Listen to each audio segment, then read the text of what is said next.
तो constant pressure पे, हाँ, why C P is more than C we.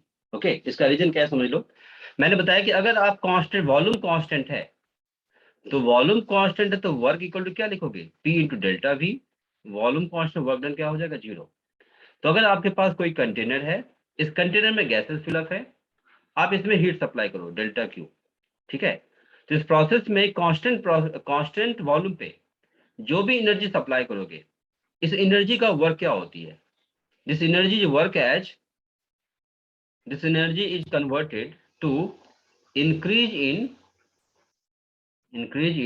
internal energy। Internal energy में work होता है। इसका मीनिंग क्या हुआ, जैसे सपोज वॉल्यूम कांस्टेंट है तो वर्क डन कुछ भी नहीं हो। इट मींस जो भी एनर्जी तुम सप्लाई करोगे उसे क्या होगी, वो अपनी गैसेस की इंटरनल एनर्जी इंक्रीज करती है। गैस कोई भी वर्क डन नहीं करता है। ओके, लेकिन अगर आपका प्रेशर कांस्टेंट है, प्रेशर कांस्टेंट, और कांस्टेंट प्रेशर पे अगर आप किसी कंटेनर में हीट सप्लाई करो डेल्टा क्यू, तो प्रेशर तो कांस्टेंट है, तो प्रेशर कांस्टेंट है तो वर्क डन इस केस में 0 नहीं होगा। ओके, वर्क की वैल्यू कैसे लिखेंगे, P into delta we. Work done can not be 0, work की वैल्यू 0 नहीं होगी। तो आप जो भी एनर्जी सप्लाई करेंगे उस एनर्जी से क्या होगा, उस एनर्जी से गैसेस की अपनी इंटरनल एनर्जी बढ़ेगी, एज वेल एज गैस कुछ वर्क डन भी करेगा। तो डेल्टा क्यू जो होती है, ये डेल्टा क्यू से क्या होती है, इंटरनल एनर्जी बढ़ती है गैस की, ठीक है, और गैस क्या होती है, कुछ वर्क डन भी करती है, ठीक है।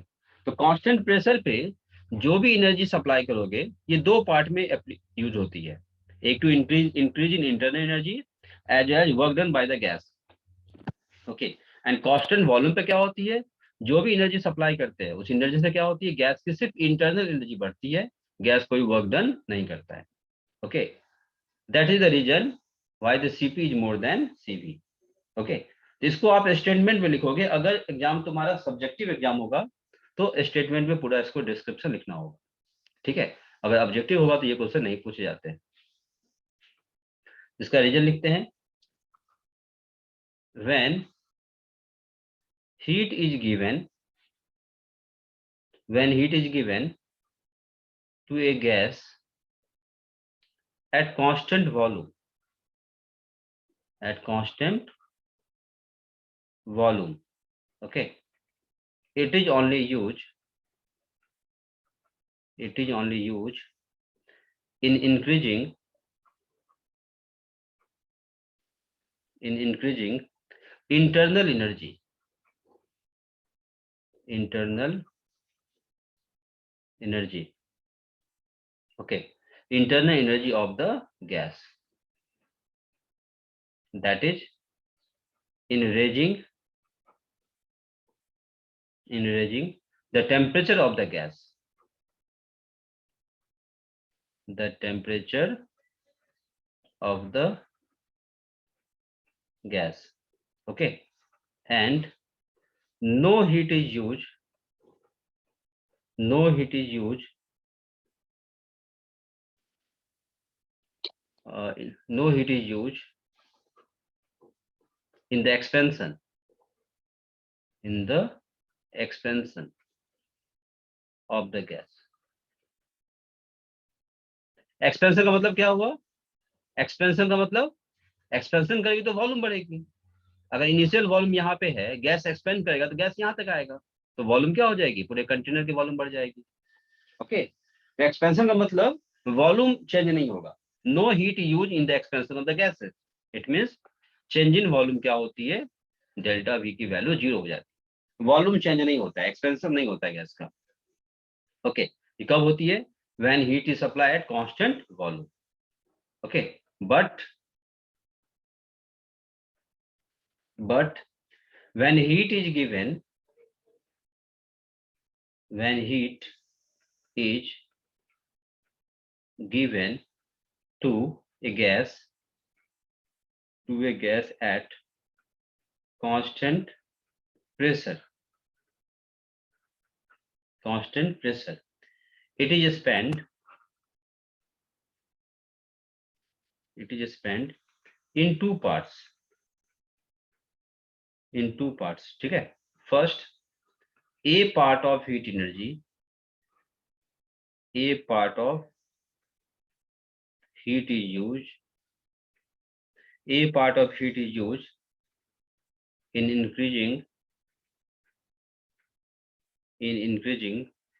the internal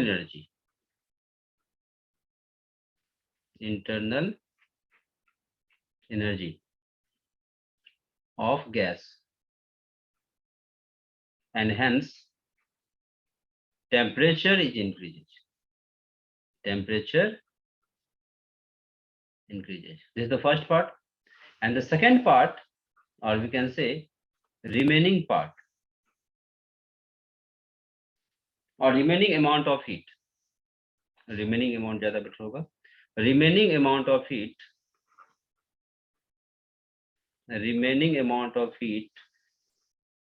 is used in doing constant pressure पे है ना, तो constant pressure पे work done zero नहीं होगा. Okay, तो remaining amount of heat is used in doing work,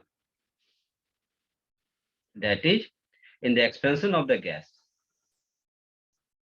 in the expansion of the gas. Okay, hence Cp is more than Cv. तो constant pressure पे मोलर हीट कैपेसिटी की value क्या होती है, constant volume से ज्यादा होती है. ठीक है, ये हमें याद रखना है. ठीक है, चलो आगे देखते हैं. नोट नहीं करो, एक बार देख लो, क्लास जब खत्म हो जाएगा तो उसका लिंक भेज देंगे, उसमें अपना नोट में लिख लोगे. ठीक है, न्यूमेरिकल ज्यादा प्रैक्टिस करना है क्योंकि एग्जाम में न्यूमेरिकल ही आएगा, क्योंकि ये मार्च से पहले खत्म होने वाला है नहीं. ठीक है, 1-2 महीना आराम से जाएगा ये, इसीलिए अभी तुम्हारा ऑनलाइन ही चलेगा क्लास, तब तक तुम्हारा 11 का सिलेबस खत्म कर देंगे. ठीक है, तो न्यूमेरिकल पे ज्यादा प्रैक्टिस करो, जितना ज्यादा न्यूमेरिकल प्रैक्टिस करोगे उतना अच्छा रहेगा, क्योंकि कोई भी कॉम्पिटिटिव एग्जाम में न्यूमेरिकल ही पूछे जाते हैं, मेडिकल का हो चाहे इंजीनियरिंग का हो चाहे जो भी एग्जाम हो. थ्योरेटिकल क्वेश्चन नहीं आते हैं, थ्योरेटिकल क्वेश्चन सिर्फ बोर्ड में आते हैं. ठीक है, नेक्स्ट पार्ट है, next topic is heat. Heat, ठीक है, हीट क्या होती है, हीट क्या है बताओ. What is heat? It is energy, it is energy that is transferred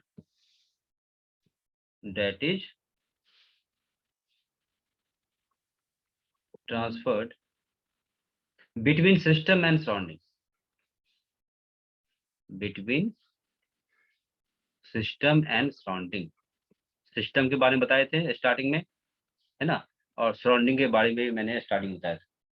okay, it is energy that is transferred between system and surrounding because of temperature difference, because of temperature difference.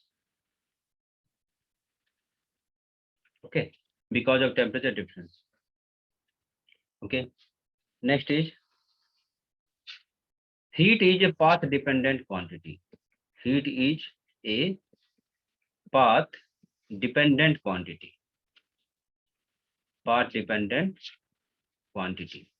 Path dependent quantity means ये path पे depend करता है, अगर path change कर देंगे तो heat की value क्या होगी, चेंज कर देंगे. ठीक है, जैसे डिस्टेंस और डिस्प्लेसमेंट के बारे में पढ़े होंगे, डिस्टेंस और डिस्प्लेसमेंट, है ना.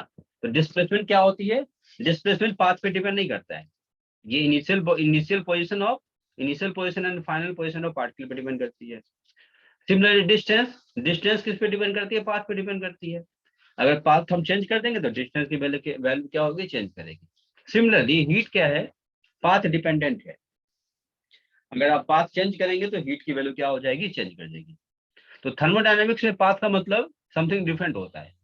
यहाँ पाथ का मतलब होता है, थर्मोडायनेमिक्स जब हम लोग पढ़ेंगे तो पाथ का मतलब होता है कांस्टेंट प्रेशर और कांस्टेंट वॉल्यूम और कांस्टेंट टेम्परेचर और कांस्टेंट नंबर ऑफ मोल. ठीक है, तो ये सारे टर्म यहाँ पे पाथ को डिफाइन करती है. तो आगे इसके बारे में पढ़ेंगे, अभी जस्ट समझ लो कि ये पाथ डिपेंडेंट क्वांटिटी है. Okay, next point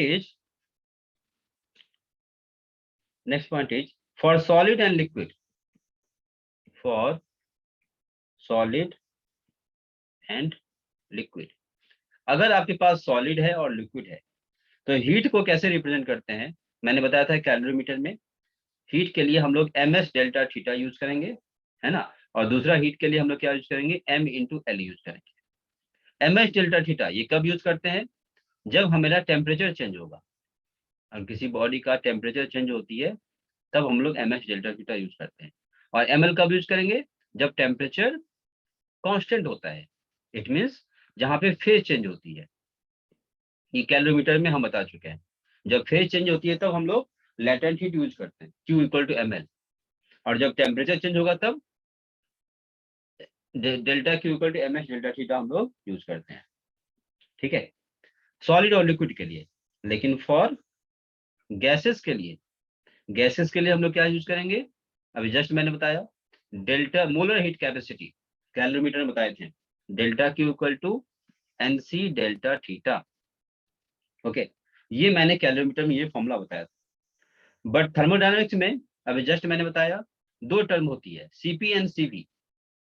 CP and CV। तो molar heat capacity constant pressure पे होता है और molar heat capacity constant volume पे होती है।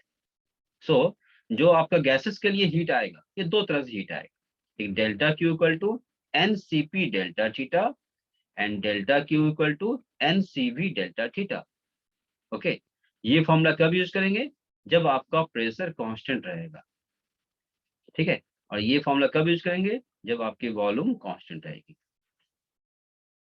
तो हीट का दो फॉर्मूला, फॉर सॉलिड लिक्विड के लिए और गैसेस के लिए डिफरेंट फॉर्मूला। ओके,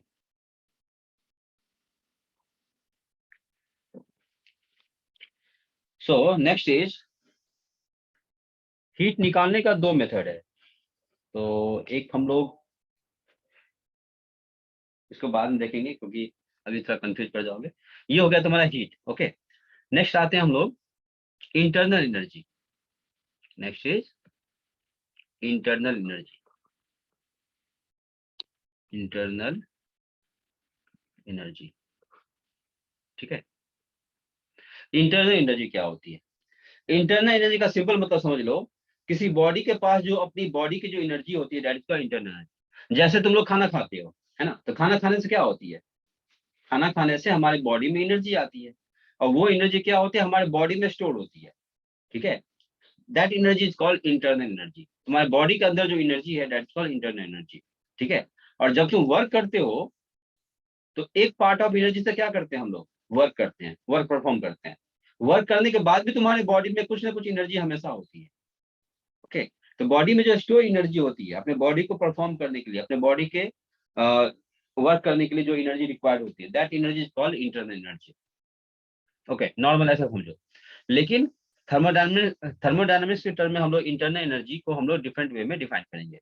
ओके, तो थर्मोडायनामिक्स के टर्म में कैसे होती है internal energy, it is energy possessed by body और gases. Okay, it is energy energy possessed by the system, energy possessed by the system due to molecular motion, due to molecular motion and molecular configuration, molecular motion and molecular configuration. Okay, it is in a, it is the sum of, is the sum of kinetic energy, potential energy of all the molecules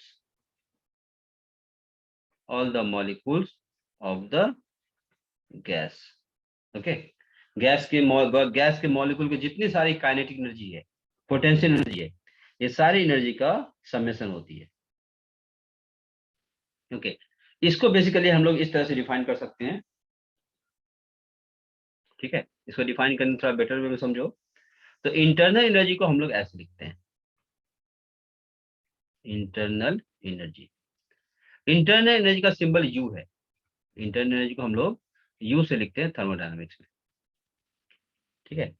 तो internal energy के पास दो type के energy होते हैं, है ना।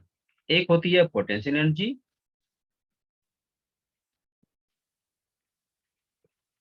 Potential energy, और दूसरा होता है kinetic energy. Okay. Potential energy भी टू टाइप्स की होती है। Potential energy again two types की होती है। एक पोटेंशियल एनर्जी होती है due to intermolecular forces, due to intermolecular forces and due to intramolecular forces. Intermolecular और इंट्रामॉलिक्यूलर में क्या डिफरेंस है, केमिस्ट्री में पढ़े होगे, बताओ।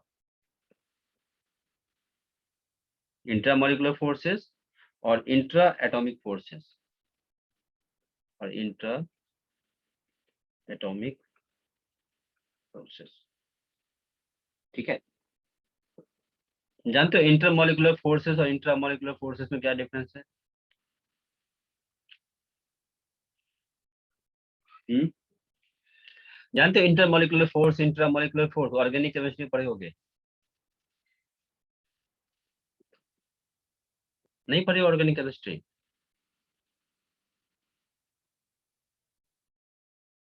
यस और नो? रिस्पॉन्ड करो कुछ।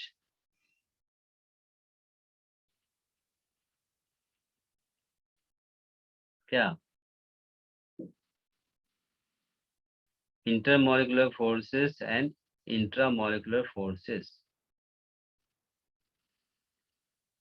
जानते हो?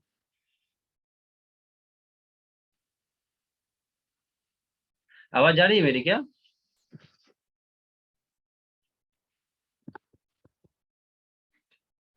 आवाज आ रही है निशांत?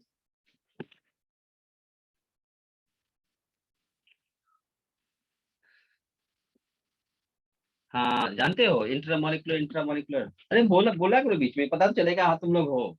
क्या पता तुम लोग यहाँ पे रिकॉर्ड करके कहीं घूमने चले गए हो। रिस्पॉन्ड किया करो। ठीक है। वर्चुअल पढ़ाई है, थोड़ा सा प्रॉब्लम तो होता है इसमें। Intermolecular intramolecular. ठीक है।